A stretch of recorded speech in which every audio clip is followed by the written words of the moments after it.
नमस्कार तमाम दर्शकों का स्वागत है मोजो पत्रकार के खास show Mojo mic artist session में। और मैं हूं आपके साथ पवन कुमार झा। तो जैसा कि आप सभी जानते हैं कि हर सोमवार को शाम को 5 बजे कला के क्षेत्र से जुड़े शख्सियत हमसे जुड़ते हैं और साझा करते हैं अपने सफर को। तो आज की शाम हमारे साथ एक खास शख्सियत जुड़ रही है जो वॉइस इंडस्ट्री में जानी पहचानी हस्ती है। जी हाँ, मैं बात कर रहा हूं कई सारी animated series, live action movie में अपनी आवाज दे चुकी जिग्ना भारद्वाज मैम का। आओ आओ दुनिया की सबसे अच्छी मिठाई खाओ। आओ आओ एक बार खाओगे बार बार आओगे। आओ आओ तो ये सुपर हीरो ही बचा सकता है। मैं जानता हूँ ऐसे एक सुपर हीरो को। ए डाली सीडी, ए दबाया रिमोट ते ए पिक्चर चालू। हे देखी तो टेरा! अरे वो तो बराबर है डिग्री, पर आ हीरो छे कौन? आदित्य कुमार। चलो भागो गंदे आलू। चोट तो नहीं लगी ना? तुम्हारा बैग मिल गया। अच्छा आलू जाओ हंसते हंसते आपके पेट में दर्द हो जाएगा।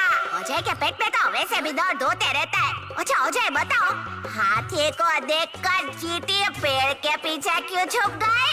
क्यों? क्योंकि चींटी टांग अड़ाकर हाथी को गिराना चाहती थी। हाँ। मैं चेतना, आपकी छोटी चेतना। अच्छा आज मैं आपसे एक सवाल पूछती हूँ। Books, camera, insurance, water tank और क्रिकेट में क्या कॉमन होता है? मैं बताऊं? इन सब में कवर होता है। लट्टू, जब तक फूड इंस्पेक्टर चटोरा लाल गोला के सारा खाना चौक नहीं लेता ना, तब तक कोई भी कुछ भी नहीं खा सकता। तो सबसे पहले बहुत बहुत स्वागत है मैम आपका, और बहुत बहुत धन्यवाद भी कि आज आप हमारे शो में। Hi, hello. I'm happy to come here.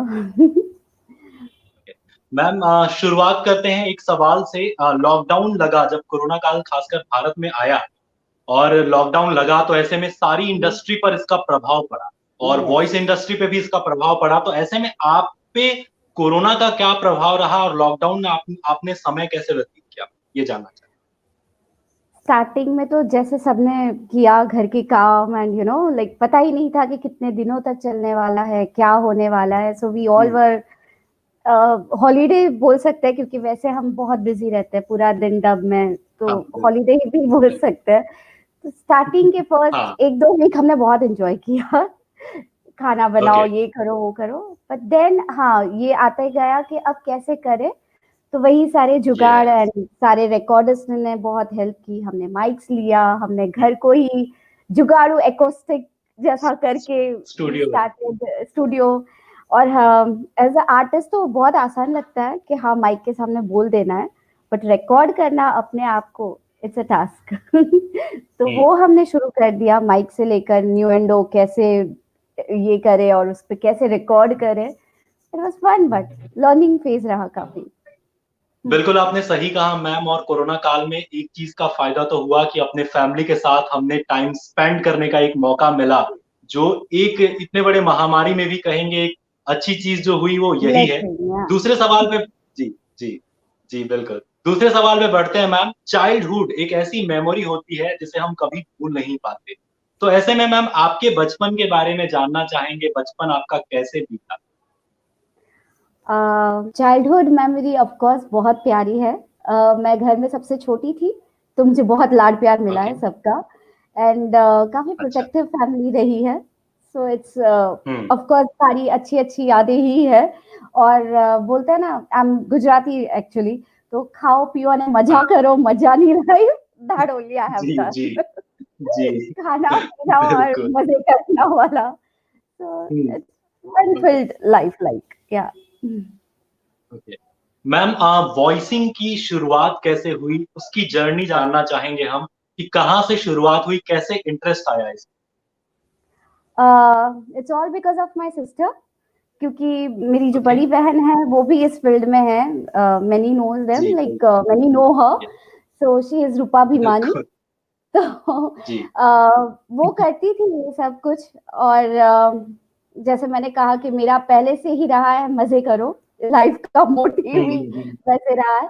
सो मैं काफी लाइक ड्रीमी लड़की बोल सकते हैं आप, सपने देखने वाली, और वैसी ही रही हूँ। तो मैंने पहले ही अपने सपनों का राजकुमार ढूंढ लिया था। मैंने पहले ही शादी कर ली थी और मेरा ओके। बेबी भी हो चुका था एट द एज ऑफ 19। अच्छा। So okay. तो मैंने एक्चुअली मैं उल्टी जर्नी चल रही हूँ। मैंने शादी पहले कर ली, I had a baby also, and then with the support of my husband मैंने इस इंडस्ट्री में कदम रखा, like after 23 may be. And of course दीदी करती थी तो उसको देख देख के मुझे भी लगता था कि मुझे ये करना चाहिए, it's a very nice thing, I want to try. And जब मैं ऑडिशन देने गई, मुझे याद है मेरी फर्स्ट मूवी थी एलिस इन वंडरलैंड। तो उन्होंने कहा माइक के सामने खड़े हो जाओ, ये डायलॉग है, देखो आप सिंक कर पाते हो या नहीं, जस्ट सी अगर हो गए तो। Okay. And I got selected in 3 lines only. मैंने सिर्फ 3 लाइन का ऑडिशन दिया और मैं परफेक्ट सिंग कर पाई। I never learned it and it just happened. और जब मैं उसे डब करने गई थी तो बाहर कोई बैठा हुआ था, उन्होंने कहा अरे ये कोई नई आवाज है और अच्छा कर रही है, can I get her contact? और वहीं से मेरी जर्नी शुरू होती गई। Like it was okay. Nice experience. या मैम, डेब्यू की बात करेंगे, आपकी पहली वो कौन सी सीरीज थी या एनिमेशन सीरीज थी जिससे कहेंगे वॉइसिंग में आपकी एंट्री हुई? इसके बारे में भी जरा बताएं। या आई से छोटा भी, डे वन ओके। से मैं छोटा भीम के प्रोजेक्ट में हूँ और अमरकांत जी ने ये प्रोजेक्ट शुरू किया जी। था। एंड ऑफ कोर्स रूपा को वो जानते थे थ्रू ऑल इंडिया रेडियो। मैंने कहा तेरी सिस्टर को भी लेकर आना, उसकी आवाज भी हम ट्राई करेंगे। और मुझ में तब ओके। बिल्कुल कॉन्फिडेंस नहीं था, बिल्कुल भी मुझे नहीं पता था हाउ आई डू व्हाट, क्या होगा कैसे होगा। बट थैंक्स टू सारी जो पुराने कॉलेज के वक्त जो ड्रामा में पार्टिसिपेट किया था, और उस सब वजह से I could do it and I got selected for both the character Dholu and Bholu. तो ये भोलू, दोनों yes. कैरेक्टर को आवाज डे वन से मैं दे रही हूँ। तो वहां ओके से आप कह मैम, सकते कितना हैं कि चैलेंजिंग था आपके लिए शुरुआत में? क्योंकि आपने जैसे कहा कि मैंने इससे पहले आपका पहला प्रोजेक्ट था और इतना बड़ा प्रोजेक्ट, और आज ये बच्चे बच्चे के दिल में बसा हुआ है छोटा भीम, और उसका पूरा क्रेडिट आपको जाता है, पूरे वॉइस आर्टिस्ट को जाता है जिन्होंने इसमें काम किया था। तो मैम कितना चैलेंजिंग था, ये जानना चाहते काफी चैलेंजिंग था, क्योंकि फर्स्ट ऑफ ऑल चाहे मैं थी बिंदास, लाइक मजे करो वैसा गोल था मेरा, बट मेरी फैमिली और मेरा वर्ल्ड बहुत ही छोटा था। मैं लाइक सब इतनी घुल मिल नहीं जाती थी बाकी के लोगों से। आई यूज्ड टू बी, हाँ आप वैसा बोल सकते कि ज्यादा। तो माइक के सामने आना और इतने लोगों के सामने टेक देना, बोलना, तो वो डर हमेशा जो रहता है कि मैं गलती करूंगी ही। और बीइंग गुजराती मुझे लग रहा था कि शायद मेरी हिंदी इतनी अच्छी नहीं होगी। वो सारे डर बहुत थे, बट मुझे बहुत अच्छे लोग मिले। लाइक डे वन से ही अमरकांत जी ने भी काफी काफी मेहनत की है मुझ पर, तो वो अब आज दिख रहा है। बिल्कुल। मैम मैं चाहूंगा कि आप ढोलू बोलू का कैरेक्टर एक बार हमारे दर्शकों के लिए थोड़ा थोड़ा सुना देंगी तो हम सबको अच्छा लगेगा। Sure sure. देखो देखो कालिया उस्ताद आ रहे हैं, और कालिया उस्ताद कहते हैं कि वो हमारा सारा खाना खा जाएंगे। हाँ, हमें तो कालिया उस्ताद से बहुत डर लगता है, पर हम उसे पसंद भी करते हैं। वाह, सुपर सुपर मैम। मैम आगे बढ़ते हैं, आपने बहुत शानदार प्ले किया है इस कैरेक्टर को, इसकी तो दाद देनी होगी और इसकी तारीफ भी बनती है मैम। आगे बढ़ते हैं मैम, एक सवाल जो मेरे पास भी आया कि जब एनिमेशन कैरेक्टर प्ले करता है कोई वॉइस आर्टिस्ट और लाइव एक्शन मूवी में डब करता है तो कितना डिफरेंट हो जाता है, कितना अलग हो जाता है एनिमेशन से, ये जानना चाहते हैं। काफी, बिकॉज जब हम ऐसे लाइव कर रहे हैं उस कैरेक्टर को हम जी रहे हैं, वो कैरेक्टर खुद ही बन जाता है, उसे खुद बना पाते हैं। वहां पे कब हंसना है, कब रोना है, कब किस तरह बोलना है, क्या हम फील कर रहे हैं, वो सब हम डिसाइड करते हैं लाइव में। पर जबकि हम किसी कैरेक्टर को डब करते हैं तो काफी चैलेंजिंग हो जाता है, काफी, क्योंकि उसने कहाँ पे पॉज किया है, वो इंग्लिश में है या कोई जापानीज लैंग्वेज में है, उसको हिंदी में बोलना है। कभी कभी मीनिंग्स चेंज हो जाते हैं, कभी कभी वर्ड्स चेंज हो जाते हैं, और कभी हम सोचते हैं इसको नयापन दे, इसमें कुछ गुज्जू टच डाले क्या, इसमें कोई पंजाबी टच डाले क्या, तब तो और डिफिकल्ट के ओए भी बोलना है और उसके वर्ड को भी बोलना है, तो वो भी एक अलग मजा है और चैलेंजिंग भी है। बिल्कुल बिल्कुल, आपने सही कहा, चैलेंजिंग तो रहता ही है, चाहे आप कोई भी काम कर रहे हो तो आपके लिए चैलेंजिंग होती है, लेकिन आपको चीजों को करना होता है और उसे आसान खुद ही बनाना होता है। मैम आगे बढ़ते हैं, आपने बड़े बड़े एक्टरों के साथ काम किया है, लाइक आपने अजय देवगन के साथ तूनपुर का सुपर हीरो, जब हम बच्चे थे ये फिल्म हमारी बहुत पसंदीदा हुआ करती थी। तो मैम इसके बारे में, इसकी जर्नी जानना चाहेंगे, कैसे ये प्रोजेक्ट से जुड़ी थी आप, इसके बारे में भी जानना चाहेंगे मैम, और ये भी जानना चाहेंगे कि बड़े बड़े एक्टरों के साथ काम करने का एक्सपीरियंस कैसा है? बहुत अच्छा, बहुत अच्छा। जब कर रहे हैं तो when we do record with them, पहले लगता है अच्छा अजय देवगन है, पता नहीं कैसे बात करेंगे, पता नहीं कैसे रहेंगे, but believe me it was like बहुत मजा आता है। वो हमें इतना कंफर्टेबल कर देते हैं। मैंने रणवीर सिंह के साथ भी काम किया है, अजय देवगन के साथ भी काम किया और श्रीदेवी जी के साथ भी काम किया है, और इन तीनों के साथ मेरा एक्सपीरियंस बहुत अच्छा रहा, वेरी नाइस। मतलब मुझे ऐसा लगा ही नहीं कि मैं फर्स्ट टाइम उनसे मिल रही हूँ या ये बहुत बड़े स्टार है। उन्होंने मुझे बहुत ही कंफर्टेबल वे से ट्रीट किया था, and it's my honour to work with them. Toonpur का super hero, yes, it's wonderful experience. But हाँ, एक चीज है कि जब उसके ऑडिशंस चल रहे थे, जब वो एकदम बेसिक लेवल पे था, उसके स्केचेस चल रहे थे, तो तब मैंने कांटेक्ट किया था कि क्या मैं ऑडिशन के लिए आ सकती हूँ, और उन्होंने कहा कि नहीं, हमें आपकी आवाज पता है और इसके किसी भी कैरेक्टर में आपकी आवाज नहीं जाएगी, सो आप मत आइए। एंड आई वाज लाइक, मुझे रिजेक्ट कर दिया। I was very nervous, I was like नहीं अच्छा लग रहा है। देन मूवी बन गई, 1-2 साल के बाद जब मूवी बन गई और फाइनल डबिंग शुरू हुआ, तब मैंने वापस सोचा कि लेट मी ट्राई। मैंने वापस उन्हें कॉल किया कि अब तो बन गया है, कोई तो कैरेक्टर होगा जहां मैं फिट हो जाऊंगी, can I come for auditions? They are like no Jigna, हमें आपकी आवाज बिल्कुल पता है, आपकी आवाज नहीं जाएगी, प्लीज आप मत आइए। And I was like okay, नहीं बुला रहे, अब सामने से कितना बोलेंगे। फिर मुझे 3-4 दिन बाद कॉल आया कि जिग्ना आप अपने बेटे को लेकर आ जाइए, ये टूनपुर का सुपर हीरो में ऑडिशंस चल रहे हैं, तो उसमें एक छोटे बच्चे का कैरेक्टर है, शायद आपके बेटे की आवाज जाएगी। लाइक ये क्या हो रहा है? मैं बोल रही हूँ मुझे बुलाओ and they are not calling me. मैंने लगा ठीक है, वो आएगा ऑडिशन दे देगा और मैं लेकिन उसके साथ आऊंगी, ही इज वेरी स्मॉल, तो मैं उसके साथ आती हूँ। और हम लोग गए और मेरा बेटा माइक के सामने बोल रहा था, जैसे भी डायरेक्टर जैसे जैसे इंस्ट्रक्ट कर रहे थे, तो मैं भी पीछे से गाइड कर रही थी। मॉम बोल दो या वॉइस आर्टिस्ट बोल दो, मैं चुप नहीं बैठ पाई and I was guiding him constantly, ऐसे बोलना, ऐसे बोलना। तो वहां से डायरेक्टर को बहुत गुस्सा आया, कहा कि ये जो पीछे जो बच्चा बैठा है वो इतना क्यों बड़बड़ कर रहा है, उसमें अगर हिम्मत है तो माइक के सामने आए। एंड आई लाइक, बच्चा नहीं है, बच्चे की माँ है। And I was already angry कि मुझे तो बुलाया नहीं है। तो उन्होंने बोला ठीक है आप आइए और 2 लाइन बोलिए जरा। एंड मैं माइक पे गई, मैंने 2 लाइन, वो पूरा डायलॉग, क्योंकि उसको पीछे से कब से प्रॉम्प्ट कर रही थी तो डायलॉग तो बाय हार्ट हो चुका था, मैंने वो पूरा डायलॉग बोल दिया और 2 मिनट तक there was silence, complete silence. मुझे लगा पता नहीं मैंने क्या कर दिया है, अब क्या होने वाला है।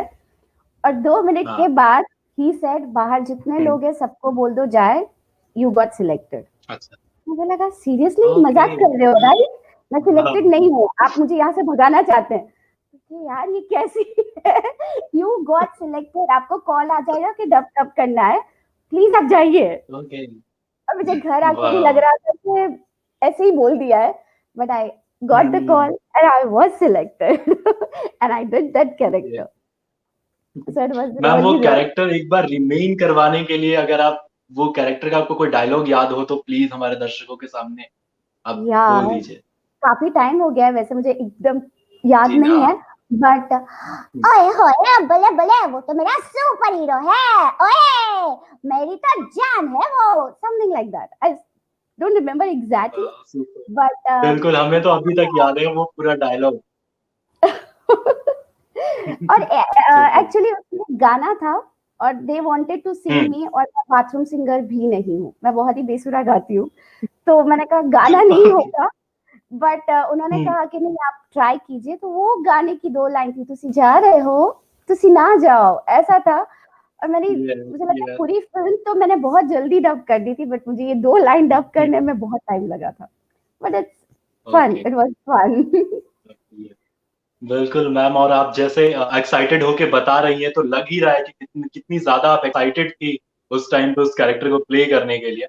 मैम आगे बढ़ते हैं, और एक एक सवाल है कि एड फिल्म्स जो होती है, भी बहुत सारी एड फिल्म डब की होंगी, तो हाँ। एड फिल्म कितना चैलेंजिंग हो जाता है, क्योंकि सबसे बड़ी चीज होती है कि उसमें आपको 30 सेकंड मिलते हैं और 30 सेकंड में बस वो लाइन बोलनी होती है और उसके जरिए आपको कन्विंस करना होता है बायर्स, तो वो कितना चैलेंजिंग होता है मैम? बहुत ज्यादा, क्योंकि 30 सेकेंड्स में you have to give all the emotions Yes. सारे। Yes. और जब हम ऐड करते हैं तो वहाँ पूरे ऑलमोस्ट 3-4 लोग बैठे होते हैं, वो बताते रहते हैं कि ऐसे कर लो, ऐसे कर लो, तो उसमें खुद पता नहीं चलता है कि हम क्या कर रहे हैं, but we want to give our क्या? बेस्ट। उसे फील करना है, वो 30 सेकेंड सब कुछ भूल जाना है, उस कैरेक्टर के अंदर डूब जाना है बस। सो डूब इट्स जाना है। रियली रिसेंटली मैंने एक ऐड की थी, अगर आपने देखी हो, बिंगो छोटे आलू, उसमें मैंने Yes, छोटा yes. सा आलू की जो वॉइस है वो दी है। Okay, एंड मुझे nice, वो nice. क्यूट साउंड करना था, वो आलू जैसा साउंड करना था, तो वो उसी 30 सेकेंड्स में had to do everything, that was fun. Okay. Yeah, superb ma'am. बहुत आप मतलब वॉइस आर्टिस्ट जो कर लेते हैं वो बहुत बड़ी चीज होती है कि पर्दे के पीछे रह के इतनी सारी चीजों और इतने कैरेक्टर को डब करना, दूसरी भाषाओं की फिल्मों को डब करना, ये बहुत बड़ी चीज है और आप लोग करते हैं हम लोगों के लिए, और हम लोग इंटरटेन होते हैं। हम लोग आप लोगों की वजह से वैसी एनिमेटेड सीरीज हो या फिल्म हो या वेब सीरीज हो देख पाते हैं जो शायद आप लोग ना हो तो हम ना देख पाए। तो इट्स आप अ सब टीम वर्क, लोगों को शुक्रिया इसके लिए। टीम वर्क आ, है। आ, हम्म, हम्म। आगे बढ़ते हैं मैम, और जानना चाहेंगे, फैंस सबके होते हैं और आपके भी होंगे, तो ऐसी कोई यादें फैन से जुड़ी हुई जो आप साझा करना चाहें, जो आपके दिलों में बसी हो अब? हाँ, एक्चुअली शुरुआत तो करें हमारी सोसाइटी से। मैं जब भी घर से बाहर निकलती हूँ, लिफ्ट में रहती हूँ, तो सारे बच्चे यही बोलते हैं, ढोलू बोलू, ढोलू बोलू, ढोलू बोलू, एक बार सुनाओ ना प्लीज, प्लीज एक बार बोल दो ना प्लीज। तो वो सबसे ज्यादा हाँ, अच्छा लगता है। और हम कहीं भी गए बिल्कुल। और किसी ने जिक्र कर दिया कि अरे ये ढोलू भोलू पता है आपको, इसकी आवाज ये देती है, तो जो भीड़ इकट्ठा हो जाती है। मुझे नहीं लगा था कि कभी सिर्फ वॉइस के जरिए लोग आपको इतना पसंद करेंगे, तो वो बहुत अच्छा लगता है। बिल्कुल, बिल्कुल मैम। और अब तो ज्यादातर लोग जानने लगे हैं, वॉइसिंग के बारे में इंटरेस्ट लेने लगे हैं। तो आजकल तो पहले ये थोड़ा कम होता था कि इतने ज्यादा इंटरेस्ट नहीं लेते थे, लेकिन सोशल मीडिया के आने के बाद खासकर जब लोगों को पता चलने लगा, तो आजकल तो इतने ज्यादा एक्साइटेड होते हैं कि कोई फिल्म आ रही है तो अगर डब होके आ रही है या कोई एनिमेटेड सीरीज आ रही है तो लोग पहले जानना चाहते हैं कि इसको डब कौन कर। तो ये बहुत बड़ी चीज है और ये चेंज है एक कि कम से कम अब वॉइस आर्टिस्ट को, साउंड इंजीनियर को लोग पहचानने लगे, तो ये एक बड़ी चीज है आज के टाइम। जी मैम, अगला सवाल मेरा ये रहेगा कि वॉइसिंग में करियर के बारे में आपसे जानना चाहेंगे। आज भी अगर हम बात करें वॉइस में, तो लोग करियर बनाना चाहते हैं, लेकिन उन्हें बिल्कुल भी इस बारे में पता नहीं होता कि उन्हें करना क्या है आगे। क्योंकि अगर हम बड़े शहरों में बात करें तो आजकल बहुत सारे इंस्टीट्यूट आ गए हैं और ऑनलाइन क्लासेस होती है, आप अभी लॉकडाउन के टाइम में, जो आपको वॉइसिंग सिखाती है। लेकिन अगर छोटे शहरों की बात करें तो इसमें बहुत टाइम लगेगा इन चीजों को वहां आने में। तो आप उन लोगों के लिए क्या एक सुझाव, एडवाइस देना चाहेंगे? मुझे लगता है मीडिया, डिजिटल प्लेटफॉर्म काफी हेल्प कर रहा है। यूट्यूब ले लो या कुछ भी जी। बात करें, तो उससे काफी इंफॉर्मेशन लोगों तक जा रही है, तो ये तो एक अच्छी चीज है। और मुझे लगता है कि अगर इसी के थ्रू लोग थोड़ी मेहनत कर ले, तो बिल्कुल आजकल सारी चीजें हम इनसे सीख सकते हैं। अगर मैं अपनी ही बात करूँ तो मैंने भी लैंग्वेजेस ऐसे ही सीखी हैं। अब मैं भोजपुरी डब कर लेती हूँ, गुजराती तो मेरी लैंग्वेज है ही, बट मुझे लगता है कि इससे वो लोग सीख सकते हैं। ऑनलाइन क्लासेस भी होने लगे हैं, तो उससे भी सीख सकते हैं। और सबसे बड़ा तो खुद का टीचर होता है बोलना। जितना हम ऑब्जर्व करेंगे, जितना हम लोगों को सुनेंगे, देखेंगे, उतना ही हम सीख पाएंगे। बिल्कुल, आपने सही कहा। और जब कभी होता है ना, अगर आपको सीखने की जिद है तो आपके पास पैसे हो, आपके पास संसाधन ना हो, फिर भी आप कुछ ना कुछ करके सीख लेते हैं उन चीजों को। तो जिसको बिल्कुल। जिद होती है वो तो कहीं ना कहीं कर ही लेता है। तो आपने बिल्कुल सही एडवाइस दिया। खासकर ये काम आएगा जो यूथ है, जो इस फील्ड में जाना चाहते हैं, जो भी दर्शक हमारे देख रहे हैं, जो वॉइस में इंटरेस्टेड हैं, उनके लिए ये बहुत काम आने वाला है। मैम आगे यस। बढ़ते हैं। सबकी लाइफ में कोई ना कोई मेंटोर होता है, इंस्पिरेशन होता है, तो वो आपकी लाइफ में वैसे कौन है? ऑफ कोर्स मेरी सिस्टर है, उससे मैंने काफी कुछ सीखा है। और जी। अमरकांत जी या जोशी जी, इन्होंने मुझे बहुत सिखाया है। इनिशियल डेज में hmm. They used to teach me a lot. मतलब मैंने जैसे कहा कि मेरा छोटा सा बेबी था, उसे लेकर मैं जाती जी। थी स्टूडियोज में। दे यूज्ड टू हाँ। टेक केयर ऑफ हिम, और मैं अंदर डब करती थी। तो एक माइंड होता है कि मैं खुद एक छोटी हूँ, छोटा बच्चा है, जी। पर इन्होंने मुझे इतना कंफर्ट कराया, इतना सिखाया कि मैं आज वहां पर हूँ। And of वाह, course, my family and my husband, they have supported me like anything. बिल्कुल। और फैमिली सपोर्ट जब करती है तो अपने आप आगे हम बढ़ते चले जाते हैं, और फैमिली का सपोर्ट तो बहुत जरूरी होता है। किसी बहुत भी फील्ड में जरूरी। आप हो, फैमिली का सपोर्ट बहुत जरूरी होता है। बिल्कुल आपने बहुत सही कही बहुत मैम। ज्यादा। मैम जी। जी। मैम आपकी हॉबीज क्या क्या है? आप वॉइसिंग करती हैं, इसके अलावा और क्या क्या शौक है मैम? आप ये जानना चाहते सबसे पहला और सबसे most, dubbing voicing, dubbing voicing, dubbing voicing. यही मेरी हैं? हॉबी समझ लो, यही मेरी हम्म। दुनिया समझ लो, सब कुछ समझ लो। हम्म। मुझे डबिंग से ओके। प्यार है। माइक हम्म। से लगाव है। मतलब मैं जिस दिन डब नहीं करूं, मुझे लगता है वो दिन नहीं है। I just love that. Okay. और नए नए कैरेक्टर को नाइस। सुनना, नई कोई मैं आवाज निकाल सकूं, यही मेरी हॉबी भी है। मैं अगर कुछ बुक भी पढ़ रही हूँ, मैं अगर टीवी भी देख रही हूँ, तो मेरा माइंड उसी में चलता है, अच्छा मैं ये आवाज ट्राई करूंगी, ओके मैं ऐसा टोन ट्राई करूंगी, मैं ये तो करना ही चाहती हूँ।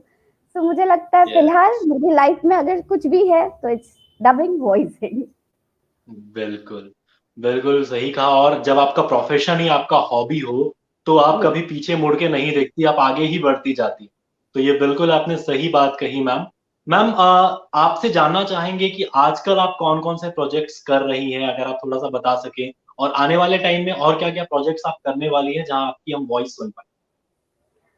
प्रोजेक्ट्स तो काफ़ी सारे चल रहे हैं। एनिमेटेड सीरीज चल रही हैं जो अमेज़न प्राइम पर आ रही है। जेसी मेसी है। अच्छा।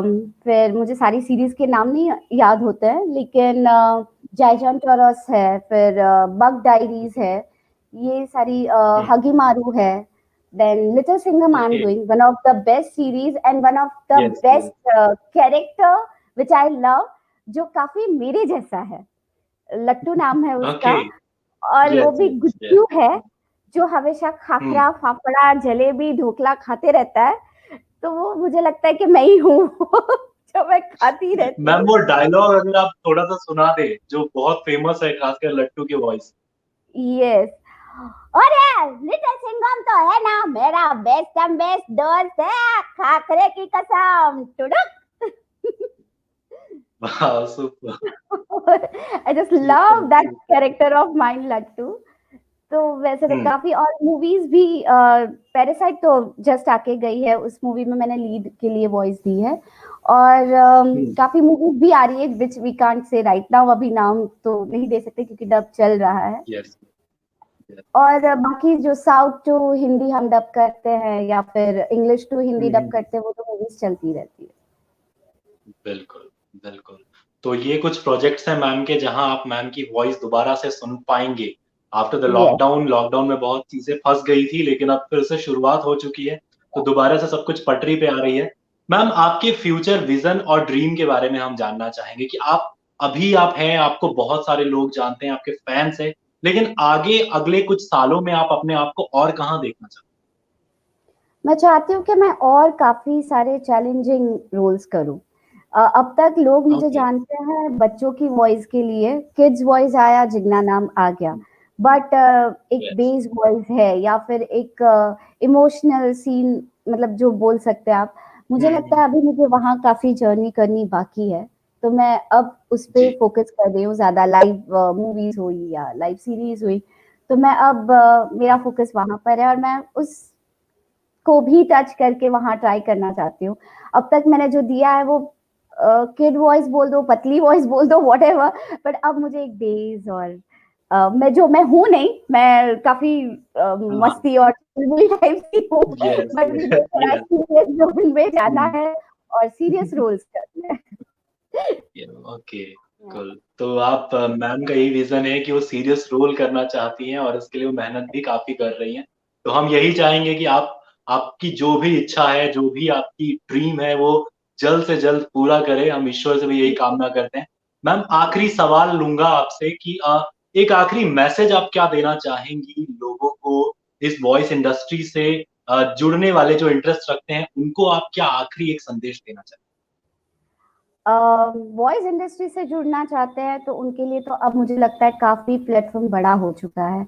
आप अब कहीं भी कोई भी क्लिप ले सकते हैं, खुद रिकॉर्ड करके आप यूट्यूब या कहीं पे भी आपके एफबी पे डालें और कुछ लोगों को कनेक्ट कर लें। अगर आप में टैलेंट है तो काम आपको मिलना ही मिलना है, डेफिनेटली। मिलना ही। और मुझे लगता है कि अब बहुत आसान हो गया है। मैंने जब शुरुआत की थी तब इतना आसान नहीं था, कॉन्टेक्ट किसके पास नहीं। जाना है, कैसे करेंगे, बट अब काफी कुछ हमें ऑनलाइन ही पता चल जाता है। बस बाकी तो ऑब्जर्व करो, अपने टैलेंट को बढ़ाते रहो, सीखते रहो। बिल्कुल, बिल्कुल। और ऑब्जर्वेशन तो बहुत ज़रूरी होता है और सबसे बड़ी चीज़ होती है मेहनत। आप जितना मेहनत करेंगे, आप जितनी वॉइसिंग की प्रैक्टिस करेंगे, जितना किताब पढ़ेंगे, वो आपके लिए उतना फ़ायदेमंद होगा। तो सबसे बड़ी चीज़ मेहनत होती है, जितना भी मेहनत करेंगे, उतनी ज़्यादा आगे आप बढ़ेंगे। तो बहुत-बहुत शुक्रिया मैम, आपसे बात करके मैं बहुत पॉज़िटिव फ़ील कर रहा हूँ। आज आपसे बहुत कुछ सीखने को मिला मुझे और बहुत मज़ा आया। बहुत-बहुत शुक्रिया मैम आपसे आज मुझे हमसे भी बड़ा जुड़ने के लिए। मजा आया। Thank you so much, thank you. Thank you. तो ये थी हमारे साथ जिग्ना भारद्वाज मैम। इन्होंने बहुत कुछ ऐसी चीजें बताई, ऐसी पॉजिटिव बातें की, जिससे हम बहुत कुछ सीख सकते हैं। इन्होंने अपनी जर्नी साझा की, अपने बारे में बताया, अपने डबिंग के बारे में बताया। खासकर उन उन लोगों को एक एडवाइस दी जो बहुत फायदेमंद होने वाला है, कि जो वॉइस इंडस्ट्री से जुड़ना चाहते हैं, वॉइस में काम करना चाहते हैं, अपना वॉइसिंग में अपना हुनर दिखाना चाहते हैं। तो आज के लिए इतना ही। देखते रहिए मोजो पत्रकार। फिर हम जुड़ेंगे आपसे अगले सोमवार को शाम को 5 बजे। तब तक के लिए देखते रहिए मोजो पत्रकार।